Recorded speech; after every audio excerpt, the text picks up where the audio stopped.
की बात है, भगवान श्री कृष्ण द्वारकापुरी में अपने राज सिंहासन पर विराजमान थे।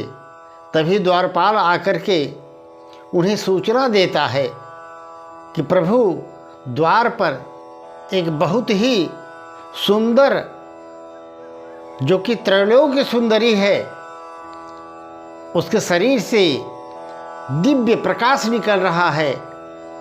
ऐसी रहस्यमयी स्त्री आपसे मिलना चाहती है। भगवान ने तुरंत आदेश दिया कि उसे हमारे पास ले आओ। द्वार पर कोई भी व्यक्ति इंतजार न करने पावे। और द्वारपाल ने जाकर के उस यक्षिणी को भगवान की बात सुनाई और वह भगवान श्री कृष्ण के सामने पहुंची। पूरा दरबार खचाखच भरा हुआ था। सभी आश्चर्य में थे कि यह परम सुंदरी युवती कौन है, कहाँ से आई है, किस लोक की है। उसकी अप्रतिम शोभा थी।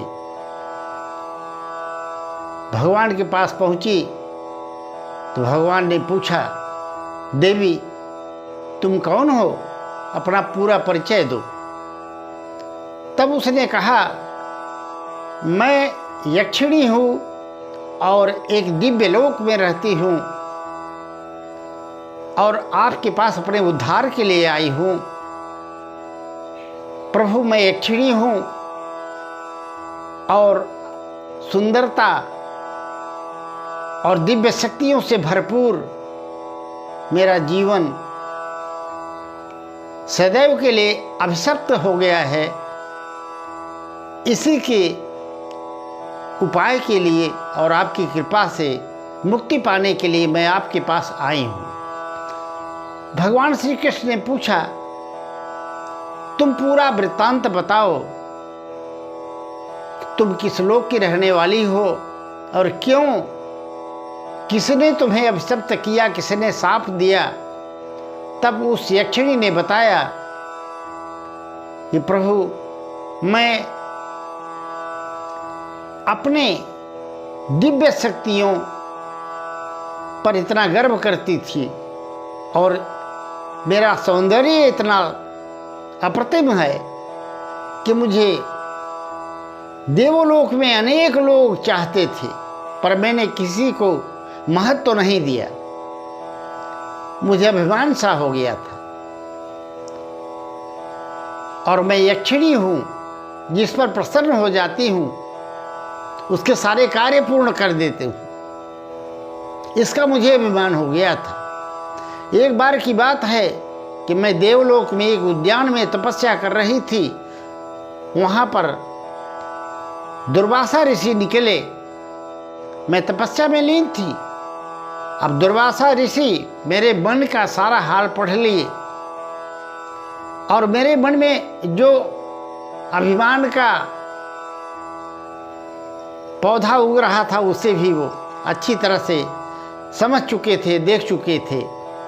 और उन्होंने शाप दिया कि जब तक परम ब्रह्म परमात्मा स्वयं तुम्हारा उद्धार नहीं करेंगे, सहयोग नहीं करेंगे, तुम्हारा उद्धार नहीं हो सकता। तुम अभिशप्त जीवन और अभिशप्त लोक में ही रहोगी। कभी भी तुम्हारी शक्तियां तुम्हारे काम नहीं आएंगी। प्रभु उसी उद्धार के लिए आपके पास मैं आई हूँ। तब भगवान श्री कृष्ण ने कहा कि यक्षिणी तुम्हारा कार्य संभव है, तुम शाप से मुक्त हो सकती हो। यद्यप दुर्वासा ऋषि का शाप मिटाना बड़ा कठिन होता है, पर मैं जहाँ बताऊँ वहाँ तुम्हें जाकर के कुछ परीक्षाओं से गुजरना होगा और अगर तुम उन परीक्षाओं से पास हो जाओगी तो तुम मुक्त हो सकती हो। इतना कहने के बाद भगवान ने बताया कि ब्रह्मा विष्णु महेश के लिए भी अगम्य स्थान कैलाश पर्वत पर दुर्गम गुफा में तुम्हें जाना होगा, जहाँ पर जाकर के परीक्षा देना होगा और उस परीक्षा में पास हो जाओगी तो तुम मुक्त हो जाओगी और तुम शाप से भी विमुक्त हो जाओगी। भगवान की आज्ञा मान करके वह यक्षिणी वहाँ से पर्वत के लिए चल दिए। अनेक उबड़ खाबड़ पर्वतीय रास्तों से चलते हुए वह अगम्य गुफा के पास पहुंची और उसने देखा कि अचानक उस गुफा में बहुत बड़ा प्रकाश हुआ और प्रकाश से देखा कि 3 यक्ष जो कि अत्यंत डरावने और विभत्स थे उसके सामने आए। बोले, कौन हो तुम और यहाँ क्यों आई हो? तब यक्षिणी ने बताया, मैं एक यक्षिणी हूँ, भगवान श्री कृष्ण की आज्ञा पाकर के मैं यहाँ साप से मुक्त होने आई हूँ। तब उनमें से एक यक्ष ने कहा, देखो तुम्हें यहाँ 3 परीक्षाएं देनी होंगी और तीनों में अगर तुम पास हो गई तो तुम मुक्त हो जाओगी, पर तुम्हें इन परीक्षाओं को देना ही पड़ेगा। अब ये बात कहते हुए उसने कहा, मैं पूरी तरह से तैयार हूँ, तुम अपनी सबसे प्रिय वस्तु जो है उसका त्याग करो। पहले एक यक्ष ने अग्नि जलाया, उसने अपनी जितनी भी शक्तियाँ थीं, अलौकिक शक्तियाँ, उन सब का परित्याग करके उस अग्नि में अर्पण कर दिया। अब आई दूसरी परीक्षा की बारी, तो फिर यक्ष ने कहा कि देखो अब तुम्हें अपने अभिमान का त्याग करना होगा। तो उस यक्षिणी ने जो अपनी शक्तियों पर अभिमान किया था उसका परित्याग किया, और जब परित्याग कर दिया तो अब वह साधारण स्त्री जैसी हो गई थी, और न उसमें वो सौंदर्य था, न उसमें दिव्य शक्तियाँ थी, और न उसमें वो आभा थी, न वो तेज था।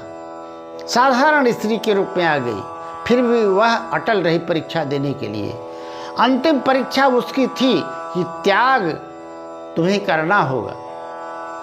उसमें से एक यक्ष ने कहा कि तुम्हारा श्री कृष्ण के प्रति अब भी मोह है, उसका भी तुम्हें त्याग करना पड़ेगा।